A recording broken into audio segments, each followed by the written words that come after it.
This is Richie's Radio Room.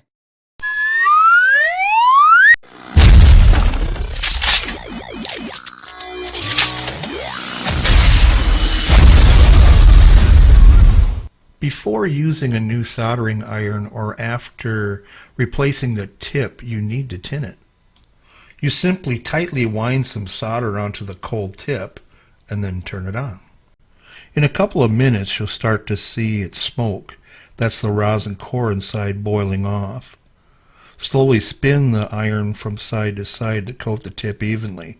Some solder will fall off, so be careful not to get it on the carpet. So there you go. It's as easy as that. If you're in the need for the best solder flux on the market today, head over to richiesradioroom.com and pick yourself up a tin. You can see and smell the quality inside. So thank you for watching. This is Richie's Radio Room.